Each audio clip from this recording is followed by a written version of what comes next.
होती. अजितदादा एक अतिशय संघर्षशील अशा प्रकारचं नेतृत्व होतं आणि सर्व परिस्थितीमध्ये न डगमगता पुढे जाणारं अशा प्रकारचं व्यक्तिमत्व होतं. महाराष्ट्राकरता आजचा दिवस हा अतिशय कठीण दिवस आहे, कारण अशा प्रकारचं नेतृत्व तयार व्हायला अनेक वर्ष लागतात आणि ज्यावेळी महाराष्ट्राच्या विकासामध्ये अतिशय महत्त्वपूर्ण योगदान ते देत होते, अशा काळामध्ये त्यांचं निघून जाणं हे अविश्वसनीय आहे, मनाला चटका लावणारं आहे. माझ्याकरता तर वैयक्तिक एक दमदार आणि दिलदार अशा प्रकारचा मित्र या ठिकाणी सोडून गेलेला आहे. त्यांच्या कुटुंबावर देखील हा प्रचंड मोठा आघात आहे. मी आणि एकनाथराव शिंदेसाहेब आम्ही लवकरच बारामतीकडे निघणार आहोत. सकाळपासून मी सगळ्यांच्या संपर्कात आहे. माननीय प्रधानमंत्री महोदय, माननीय गृहमंत्री महोदय सर्वांशी चर्चा करून त्यांनाही घडलेल्या परिस्थितीची सगळी कल्पना मी दिली आहे. त्यांनीही याबद्दल प्रचंड दुःख हे व्यक्त केलेलं आहे. एकूणच देशातच या संपूर्ण प्रकरणामुळे हळहळ पसरलेली आहे. पुढच्या सगळ्या गोष्टी ज्या आहेत त्या परिवाराशी चर्चा करून ठरवण्यात येतील.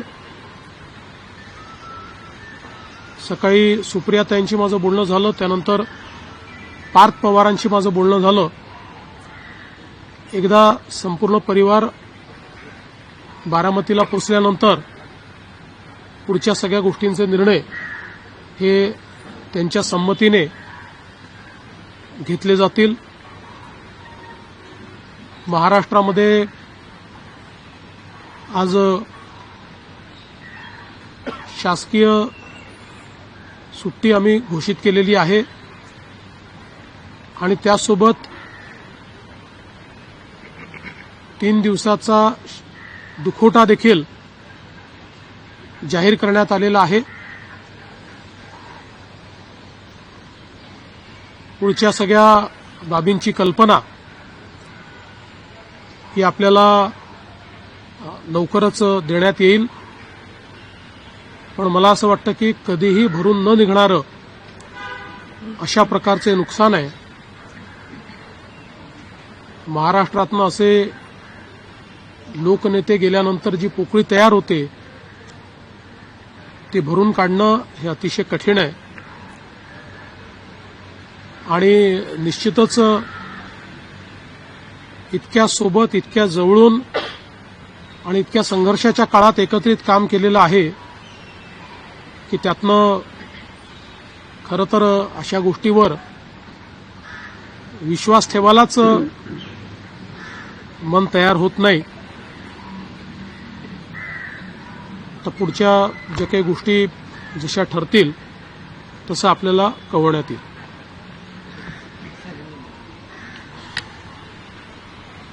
महाराष्ट्र के उपमुख्यमंत्री और जमीन से जुड़े हुए जननेता श्रीमान अजितदादा पवार, इनका एक विमान के एक्सीडेंट में बहुत ही दुखद निधन हुआ है. इसकी वार्ता आने के बाद समूचे महाराष्ट्र में बहुत ही दुख का वातावरण तैयार हुआ है। हम सभी के लिए इस प्रकार के जननेता को खोना एक अपरिमित इस प्रकार की हानि है। व्यक्तिगत मेरे लिए वो एक बहुत ही दमदार और दिलदार इस प्रकार के मित्र थे और हम दोनों ने साथ में काफी संघर्ष का काल भी देखा है और अब दृढ़ता के साथ महाराष्ट्र के विकास में जब वो योगदान दे रहे थे और एक बहुत लंबी पारी वो खेलेंगे ऐसी परिस्थिति थी, ऐसे समय उनका निकल जाना, मैं ऐसा मानता हूं कि इसके लिए हमारे पास कोई शब्द भी नहीं है और उनके परिवार पर और उनका जो बृहद परिवार है राष्ट्रवादी कांग्रेस पार्टी, उसके पदाधिकारी कार्यकर्ताओं पर ये जो दुख आया है ये सहना बहुत कठिन है। इस दुख की बेला में हम सब लोग उनके साथ में हैं। अभी जो उनका परिवार है वो जब बारामती पहुंचेगा उसके बाद उनसे चर्चा करके आगे की सारी चीजें ज्ञात की जाएगी। मैं उप मुख्यमंत्री एकनाथ जी शिंदे, हम सभी लोग अभी कुछ समय में बारामती जाएंगे और उसके बाद आगे की चीजें आप तक हम पहुंचाएंगे। सुबह मैंने आदरणीय प्रधानमंत्री जी को और आदरणीय गृह मंत्री जी को इसकी पूरी जानकारी दी। उन्होंने भी इस घटना पर बहुत दुख व्यक्त किया है। सभी लोग एक प्रकार से शॉक में हैं और अब आगे की जो भी कार्रवाई है वो जैसे तय होगी वैसे आप लोगों को बताया जाएगा।